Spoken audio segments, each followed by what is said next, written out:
Today we're making the Starbucks banana bread, but 10 times better. You want to begin with 3 ripe mashed bananas, 1 cup of sugar and a half a cup of unsalted butter, 3 tablespoons milk or buttermilk, 2 teaspoons vanilla extract, 1 egg, and mix together. Now you want to sift in 2 cups of flour, a half a teaspoon of baking soda, 1 teaspoon of salt and cinnamon. You want to add in about a 1/3 cup of roughly chopped walnuts. Add your batter to a prepared baking dish, 1/4 cup of roughly chopped walnuts to the top of your batter. Bake at 350 for about 45 to 55 minutes, and we're done. Today we're making Korean cream cheese garlic bread. It was so delicious, and honestly I can't wait until I can make it again. So I'm going to show you guys how I made it in today's video. Start with 1 cup of warm milk, 2 1/4 teaspoons of active dry yeast, 6 tablespoons of sugar, 1 cup of all-purpose flour. You want to cover for 10 minutes. After 10 minutes you want to add in 3.5 cups of all-purpose flour, 1 teaspoon salt, 2 eggs, and 4 tablespoons of room temperature butter. Knead your dough for 10 minutes. Add it to an oiled bowl, cover, and let it rest for 1 hour. Add your dough to a floured surface and create 6 dough balls. Add to a prepared baking sheet. You want to let them rest for another 30 minutes. Brush on some egg wash, and we're going to bake at 350 for about 25 minutes. Here I whipped up some of our filling. I'll have the ingredients on the screen for you guys. You want to take your buns out of the oven and cut them into 8 sections. We're going to fill each section with our filling. Then we're going to dip them into our garlic butter. All the ingredients are shown on the screen. You want to bake again at 350 for 15 minutes. And we're done. Full written recipe will be on my Instagram tomorrow.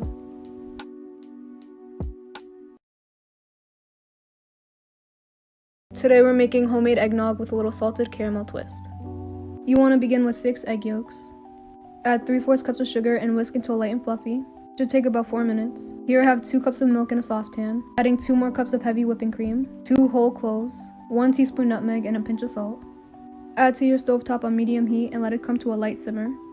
Now take a half a cup of that and whisk it into your egg mixture to temper your eggs. Now add it back into your saucepan, and you want to continuously stir until it thickens.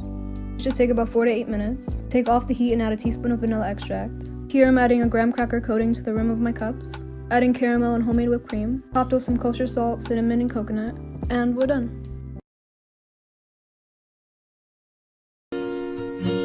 Hold me closer, hold me fast. This magic spell you cast. This is La Vie en Roses. When you kiss me, heaven sighs, and though I close my eyes, I see La Vie en Roses. When you press me to your heart, I'm Today we're making mozzarella stuffed thyme and oregano pull-apart pinwheels. Probably could have came up with a shorter name for it, but I literally just came up with this recipe this morning. I love how it came out, so this is how you make it. 2 cups of warm water, 2 tablespoons active dry yeast, 4 tablespoons sugar, 3 tablespoons dry milk, and 2 cups of all-purpose flour. Cover and let it rest for 10 minutes. After 10 minutes, add in a tablespoon of thyme and sesame seeds, a teaspoon and a half of salt, half a cup of olive oil, and 3 more cups of all-purpose flour. Knead your dough for 10 minutes, then add it to a floured surface. And you want to roll out your dough pretty thin. Here I have about 2 cups of mozzarella cheese, and I'm adding 3 tablespoons of olive oil, 1 tablespoon oregano, and I tossed everything together. Here I'm just brushing butter on my rolled out dough. Added my cheese filling, then rolled it up. It's very similar to the process of making cinnamon rolls. Add your rolls to a prepared baking sheet and brush with egg wash. Bake at 425 for 15 minutes. Cover with tin foil, and you want to bake for another 10 to 15 minutes. You know your rolls are done when the bottom of your bread is nice and golden. Serve with tea, and you're done. Today we're making homemade beef empanadas. I'll be sharing the recipes for the filling as well as the dough in this video. But we are going to begin with the filling, so let's go ahead and prepare our veggies. 2 bell peppers, red and orange, 1 large red onion, 8 cloves of garlic, and some green onions. Add olive oil to a pan and 1 pound of coarse beef. You want to brown it, but we're not going to cook it all the way. Push it to the side and grab another skillet. We're going to saute our onion and bell peppers in some olive oil. Saute for about 5 minutes, then add in your garlic. After about 3 more minutes, we're going to season with 4 tablespoons of cumin, 3 tablespoons of paprika, 1/4 teaspoon of cayenne, and a tablespoon of oregano, 1 teaspoon dry thyme, and salt and pepper to taste. Add a 1.5 cups of chicken broth or beef broth. Add in your beef as well as the leftover liquid. 2 tablespoons of sugar. You want to let it simmer for 20 minutes or until your liquid is almost or completely evaporated. Then add in your green onions and set to the side to cool. Here I'm making the dough. I'll have all the ingredients on the screen for you guys. You want to roll out your dough and add your filling. I twisted mine closed, but you can use a fork if you'd like. Brush with egg wash, and you want to bake at 500 until they're nice and golden. About 10 to 15 minutes, and you're done. Today we're making rice pudding. Arroz con leche, arroz al halib, whatever you'd like to call it. Many countries seem to have their own take on it, so today I'll be showing you guys how I make it. In my house growing up, we used mugs as measuring cups, so that's why you see a mug filled with rice. Here I'm adding 2 cups of medium grain rice, 6 cups of water, and let that come to a boil on stovetop. Once it comes to a boil, lower the heat and cook for 7 minutes. We're only timing our rice for 7 minutes because we don't want it to cook all the way through. And a little bit of rice water left. I added 6 mugs of milk, so that would be about 12 cups. 2 teaspoons vanilla extract, a capful of orange blossom. Add about 2 cups of sugar, 1 can of table cream. Mix everything together well and you want to let it come to a boil. Lower the heat all the way and you want to cover for 45 minutes, making sure to stir every 5 minutes. Here I have about 5 tablespoons of milk and a heaping tablespoon of cornstarch. Mix it together, and after your 45 minutes you're going to add it to your pudding. Add a half a teaspoon of salt, and I added a packet of vanilla sugar, but that's optional. Also give it a taste and see if you would like to add any more sugar. I ended up adding another cup. I like to top mine with cinnamon and coconut, and we're done. Today we're making mozzarella stuffed garlic parmesan dinner rolls. They tasted insane and definitely my favorite thing I've made this week, so I'm going to show you guys how I made them. Start with 2 cups of all-purpose flour, 2 cups of warm water, 2 tablespoons yeast, and 4 tablespoons of sugar, 3 tablespoons dry milk. You want to mix, cover, and let it sit for 10 minutes. After 10 minutes, you want to add in 3 more cups of all-purpose flour, 1/3 cup olive oil, and 2 teaspoons of salt. You want to knead your dough for 10 minutes, then add it to a floured surface. Here I'm separating my dough into about 14 dough balls. We're going to stuff each dough ball with some mozzarella. We're going to cover them with a towel and let them rest for 5 minutes. After 5 minutes, add them to a prepared baking sheet. Brush on some egg wash and add fresh Parmesan flakes. Bake at 350 for about 30 to 50 minutes. Here I'm brushing on about 1 stick of melted butter, some parsley, about a tablespoon of garlic powder, and a half a teaspoon of salt. Once you brush that on top of your rolls, you're ready to enjoy. We're making buffalo chicken mac and cheese.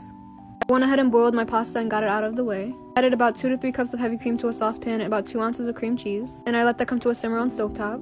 Minced 6 cloves of garlic and sauteed it in a saucepan with 6 tablespoons of unsalted butter. After about 4 minutes, I added in 2 tablespoons of flour. Let that cook for another 4 minutes. Added in my heavy cream mixture and all of my cheese, 1/3 cup of buffalo sauce, half a teaspoon of onion powder, garlic powder, salt, black pepper, and cayenne. Mix everything together well and then add in your pasta. You want to grab a baking dish and layer your macaroni. Add some cheese and the rest of your pasta. Add more cheese if you'd like, and I also made some buffalo chicken bites. I used the same recipe I used for my buffalo chicken tenders. You can find it on my page. Add your chicken on top and we're going to bake at 350 for about 25 minutes. I finished off my mac and cheese with some green onions and it was ready to serve. Today we're making honey butter fried chicken sandwiches. I started off by marinating 6 chicken thighs in 1 cup of buttermilk. Season with a teaspoon of garlic powder, paprika, black pepper, and salt. You want to let your chicken marinate overnight or at least for a few hours. Here I'm adding 1 cup of flour, 2 heaping tablespoons of cornstarch, and a teaspoon of baking soda. A tablespoon of each of these seasonings. I'll have them on the screen for you guys. Here I'm whipping up the same thing we used for our marinade, but I added 1 egg. Take your chicken out of your marinade, add to your flour, then your buttermilk, and repeat 1 more time. Add to a wired rack for 10 minutes. After 10 minutes, go ahead and fry your chicken on medium heat for about 6 to 10 minutes. You want to coat your chicken in your honey butter sauce. I made homemade buns for my burgers and the recipe will be up today as well. Toasted my buns, then assembled my sandwich, and we're done. Today we're making cowboy cookies. It has all of my favorite ingredients thrown into 1 cookie, so this is how you make it. Throw together 1 cup of dark brown sugar, half a cup of white sugar, as well as 1 stick of cold butter chopped. You want to beat your butter and sugar together for about 4 minutes. Then you want to add in 2 eggs, 1 at a time. Once your eggs are well incorporated, add in 3 cups of all-purpose flour, 3/4 teaspoons of salt and baking soda, 1 tablespoon cornstarch, 1 cup of pecans and chocolate chips, as well as a half a cup of oats and coconut, and a tablespoon of vanilla extract. I stuffed the center of my cookies with chocolate and baked at 350 for 17 minutes, and we're done. Today we're making s'mores chocolate chip cookies. It took me 3 batches of cookies to get this recipe perfect for you guys, and they came out amazing. So to begin, you want to add 1 cup of brown sugar, a half a cup of white sugar, 1 stick of cold butter chopped, and you want to mix for about 4 minutes. After 4 minutes, add 2 eggs, 1 at a time. Then we're going to add in 3 cups of all-purpose flour, 3/4 teaspoon of salt, baking soda, and 1 tablespoon of cornstarch, 1 tablespoon vanilla extract, half a cup to 1 cup of chocolate chips, and 4 sheets of cinnamon graham crackers. Stuff the center of your cookies with marshmallows. We're going to bake at 350 for 15 minutes, and you're done.